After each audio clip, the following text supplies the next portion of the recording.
Hey fellow comrades, how you guys been doing? Welcome back to our newest Pokemon X and Y Wi-Fi battle. Today we got to suffer a match against James.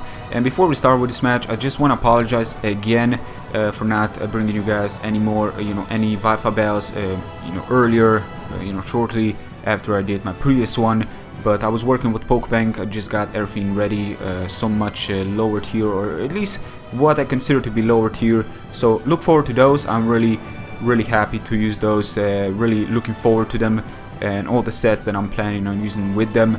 Some of the very interesting stuff, some are not so interesting, some of the very standard, but everything goes. I'm not a person that really goes full out gimmicky. I like to bring out one gimmicky or two gimmicky per team and pretty much go from there. So hope you guys are looking forward to that as much as I am. With that being said, let's get directly into it. I was expecting the Earthquake, I switch out this.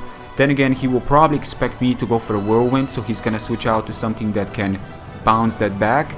And of course, Espeon is pretty much essential on Baton Pass chain teams, which this team is probably one of those. So I was really scared of this fact, really scared of knowing that either his Espeon or his Mewtwo. He's got a Mewtwo, ladies and gentlemen. And this guy did apologize, and he's a good player, and this is a problem because he's a good player, yet he's still running Uber. And most people would think, I mean, when somebody runs an Uber, some people think they're beginners, but this guy is not. Not to mention that his team just screams for Baton Pass, and that's not an easy strategy to work.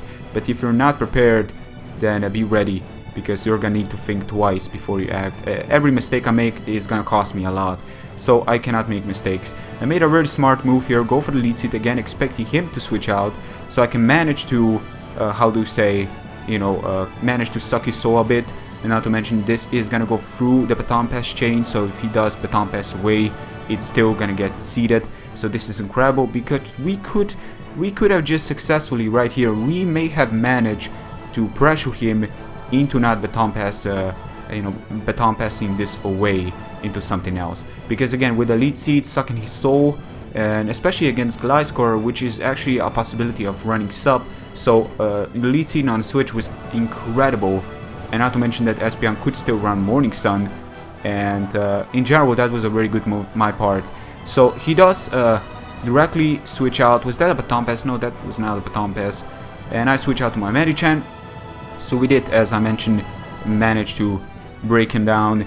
And afterwards, as Medicham is up here, I was so sure he's gonna switch out to his Gliscor. But then again, why would he done that? Because I will just outspeed him on the next turn. And most, if not all, Medichams tend to run the most common Ice Punch or Fire Punch or something of that elemental punches. So he didn't do that, but I do get a freeze. But I was thinking, well, I can make a sub. I mean, he's got a Mewtwo, I don't feel sorry, so I'm just gonna make a sub right here. I'm just gonna go pressure, but the guy's gonna get rid of his, just get rid of all the freeze and completely and utterly destroy me. I was really not expecting him to stay in, but then again, he's got lefties. No, I'm gonna take that back. I was thinking he's got Focus Sash up until now, but I can clearly see lefties. So Psycho Cut was kinda to be expected there, and it's not like his team appreciates. I mean, Mewtwo does appreciate it, but that's still, that's still a Medicham, a Mega Medicham, very powerful threat. But yeah, I made a mistake there, and it kind of cost me. And I made two mistakes. I'm gonna indicate the second mistake. You guys probably already seen it, but I'm gonna talk about it at the end. And hopefully the new beginners, as well as myself, I did learn a couple of things in this match, so I'm kind of sharing this experience, and hopefully the new beginners will learn the stuff with me. So as you can see, foul play does a lot. That's because of the +2. We raise his attack, which means our foul play is going to be directing his attack, and that's why this strong dark type physical type move is going to be doing a lot to him. We managed to just go slim on the kill there, which is kind of unfortunate, because this is going to result in him hitting us with that +2 Mega Horn, which is very bad. And that's very bad, because again, with Manbus being, if it was at full HP, I could have probably managed to take a move or two, but now it's I'm gonna need to struggle and think twice before I act. So I make a right move right here, Trevenant, because I'm part grass type. I'm pretty much immune to the likes of Spore, Sleep Powder, Stun Spore, and Poison Powder, and so forth. Not really toxic, if I'm not, no, toxic I'm not. But I'm switching out to Manectric because again I'm hoping he's gonna do something else, but he direct Baton Pass. Now thing is that I was trying to go to Manectric, go for the electric terrain, give myself immunity. So all the Pokemon that are on the ground will get full immunity to the likes of sleep, so they cannot put me to sleep for that you know, couple of turns, period of turns. But that was not the case. Now his Gliscor comes in. I switch out to my Porygon 2. I'm trying to trace just in case he does decide to go for the Toxic. Who knows, maybe he does have it, but then again that's highly doubtful, especially after running Baton Pass Chain. So he does make a sub, makes a great move, and then afterwards just Baton Pass this away into his Vaporeon. Now luckily, because I am running offensive Porygon 2, I'm gonna manage to break this up without much concern. Vaporeon, you know, does have a really respectable special defense, and not to mention her godly HP, so managing to break it up makes stuff a little bit easier to manage, and I'm really happy about that. But I switch out directly into my Manectric, pretty sure he's not gonna be you know, going for the direct offense, so I'm just gonna make this switch, and afterwards just hit him with a direct T-Bolt. Expect him to you know, I could go for the Flamethrower, I could do something else, expect the Gliscor. It's very expected. But we managed to crit, and that actually is kind of scary. Vaporeon took that way too well. I mean, this is still stab, and it is invested in, you know, in special attack, but that is impressive. Vaporeon is truly an impressive Pokemon. Hydration, rest on the Rain Dance, that thing is a threat. I'm thinking about using that. That really gave me a surprise factor there.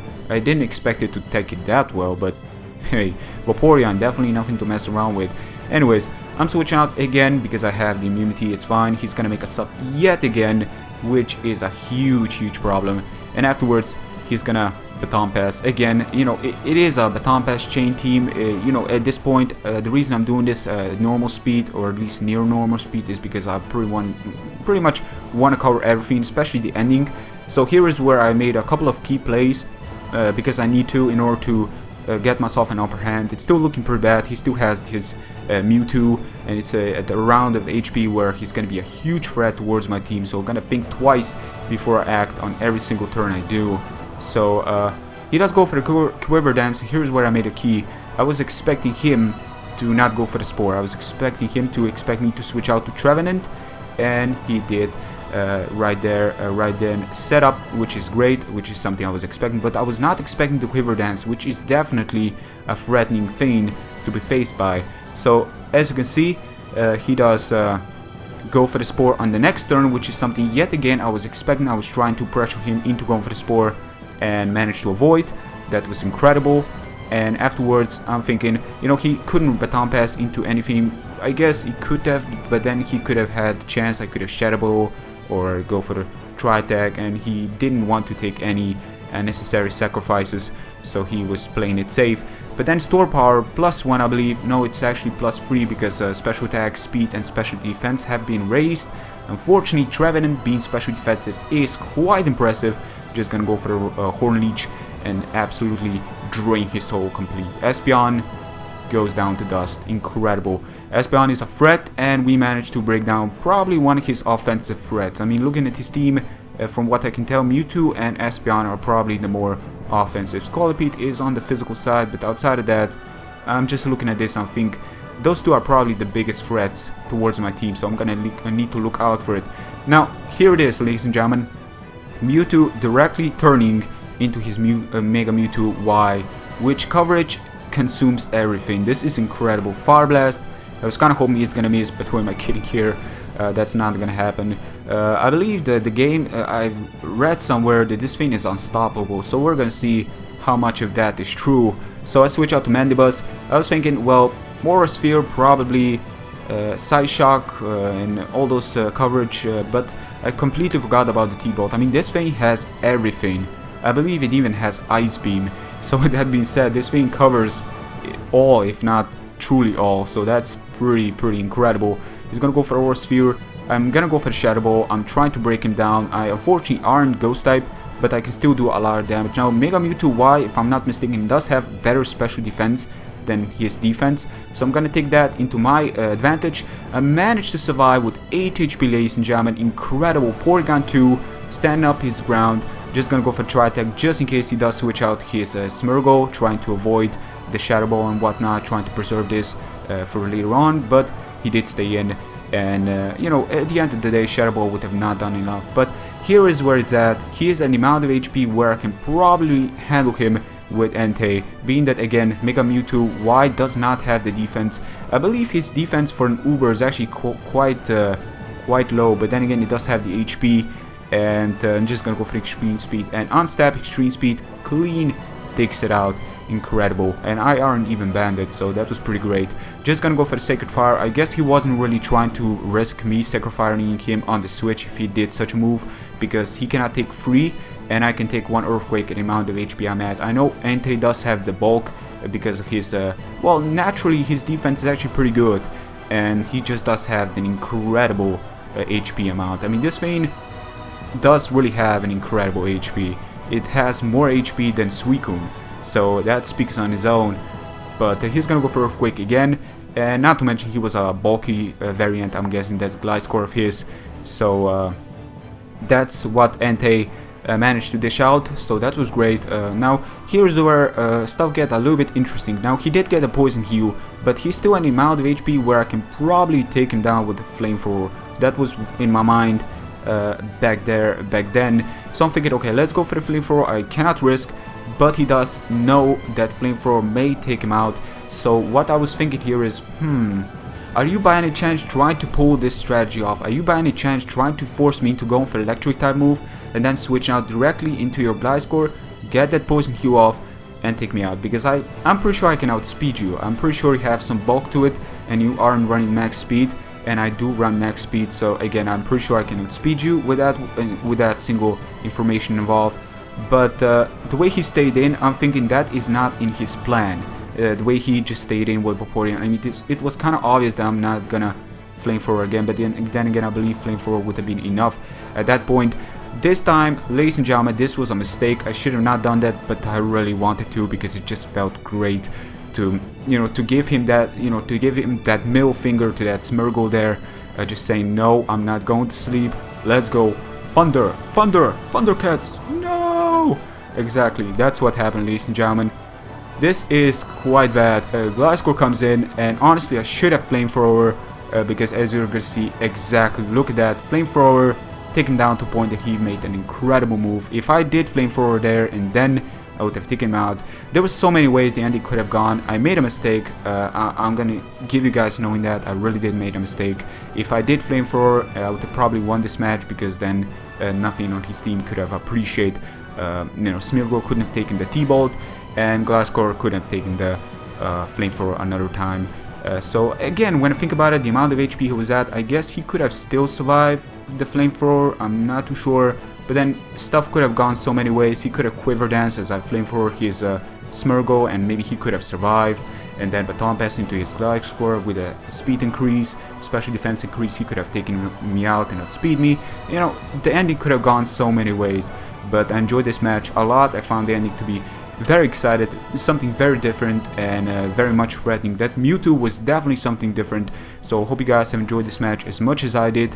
And before I end this video, I just want to get some news out there. I've been actually working on providing some variety to my channel. I've been actually planning on doing some top 10s. I have a couple of ideas right now on what I want to work on. I'm actually planning on making a video that's probably going to take me a whole lot of hours to make. But you know, I'm really excited to make that video, so I'm definitely going to work on it every day for, you know, putting some hours into it, and then with days we make it.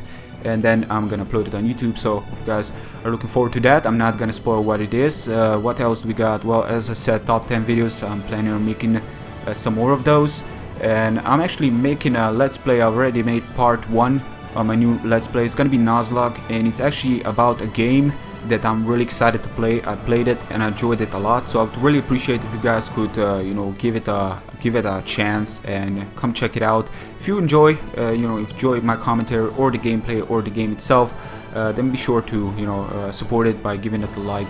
It definitely helps the LP get out there, for it makes it easier to search on YouTube, a search bar, and at the end of the day it helps me and it helps the creator of the game, because it you know, the more views, the more people can see it, the more people can maybe get interested and can go check out the original creator, which I will of course link all in description if you guys are interested in playing it with me. So again guys, hope you had a good time watching this, and until next time, stay well, peace.